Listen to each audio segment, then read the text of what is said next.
अब बताइए कौन जिम्मेदार है अगर आज बिहार में बीजेपी की सरकार है?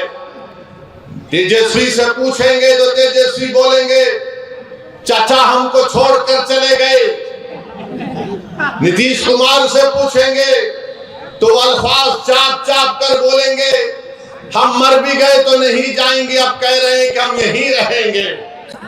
यानी नीतीश कुमार, अगर गिरगुट और नीतीश कुमार को सामने रखा जाए तो गिरगुट कहेगा कि मुझे इससे शर्म आती है। इतना रंग बदलते हैं नीतीश कुमार, सुबह में जो बोलेंगे शाम तक चाचा पलट जाएंगे। अरे जब तुम सत्ता में तेजस्वी चाचा के साथ आ गए तो बड़ा हाथ पकड़ कर चल रहे थे, गले मिल मिल कर बोल रहे थे कि हम ये कर देंगे। बताओ फिर क्या हुआ? क्या सीमांचल की जनता से इंसाफ हुआ? क्या सीमांचल में यहाँ पर आप ही के इस विधानसभा में यहाँ पर 2 अनुमंडल की जरूरत थी, क्या एक अनुमंडल खुला? 10वीं जमात के इम्तिहानात चल रहे, हमारे बच्चों को तकलीफ होती है, यहाँ की जनता को तकलीफ होती है, मगर सिर्फ खेल सत्ता का है और सिर्फ कोशिश यही होगी कि कहीं से भी किधर से भी सीमांचल की जनता से इंसाफ ना हो। मैं पहले भी आपसे कहा और आज फिर कह रहा हूं मेरे भाई, जब तक अल्लाह असदुद्दीन ओवैसी को जिंदा रखेगा मैं सीमांचल की लड़ाई लड़ता था, लड़ रहा हूं और इंशाअल्लाह ताला लड़ता रहूंगा। सीमांचल की आवाज कभी खत्म होने वाली नहीं है। अगर तेजस्वी और नीतीश ये समझते हैं कि हमारे 4 विधायकों को तोड़कर तुमने सीमांचल की आवाज को खत्म करके रख दिया, मैं बताना चाह रहा हूं नरेंद्र मोदी को, नीतीश कुमार को, तेजस्वी को, सीमांचल की आवाज कभी खत्म होने वाली नहीं है।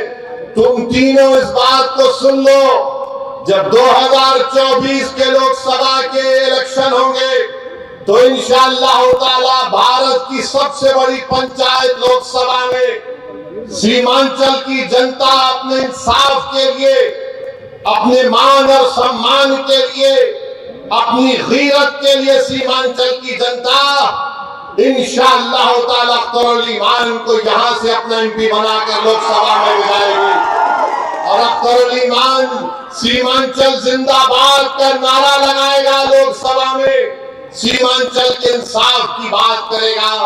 अरे बताओ तुम कब तक धोखा दोगे सीमांचल की आवाम को? तुमने क्या किया? बोलते हैं कि हमने विकास किया, बताओ वो उर्दू टीचर का मसला 2012 से चल रहा है, तुमने कौन सा विकास किया हमको बताओ। तुमने क्या उर्दू टीचर को भर्ती किया? नहीं किया आपने। मेरे भाई आज आप देखते हैं कि देश में, मुल्क में किस तरह का माहौल है, फिरका परस्ती अपने अरूज पर है। नरेंद्र मोदी ने भारत की राजनीति से मुस्लिम अक़लियत को बिल्कुल ही दूर करके रख दिया। आपकी आवाज कहां है बताओ? आपकी आवाज कहां पे आपको नजर आती है? ये आपने जिसको अपना एमपी बनाकर कामयाब किया, क्या आपने कभी इसकी जबान से सुना भारत की पार्लियामेंट में सीमांचल की आवाम से इंसाफ होगा? क्या तुमने कभी सुना कि इसने कभी पार्लियामेंट में उठकर एक लफ्ज कहा बाबरी मस्जिद का?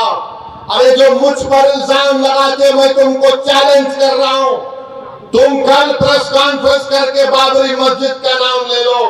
तुम कल प्रेस कॉन्फ्रेंस करके कह दो कि 6 दिसंबर 1992 को भारत के संविधान की धज्जियां उड़ाई गई थी। नहीं बोलेंगे। क्यों नहीं बोलेंगे? बोलेंगे हम कैसे बोलेंगे? अगर हम बोलेंगे तो हमको इनका वोट नहीं मिलेगा, उनका वोट नहीं मिलेगा। अरे बताओ, जब चुनाव आ जाते हैं तो हमारे गली कूचों में, हमारे गांव में, हमारे घर पर आकर हमसे कहते हैं कि सेकुलरिज्म को जिंदा रखने के लिए आप हमको वोट दो। मैं आपसे पूछना चाह रहा हूं मेरे अजीज दोस्तों, मेरी इज्जतदार माँ और बहनों, बताओ अगर नीतीश कुमार का नाम असदुद्दीन ओवैसी होता तो तुम क्या करते? नीतीश कुमार की जगह असदुद्दीन ओवैसी ये काम करता तो इस तमाम के तमाम खड़े हो जाते।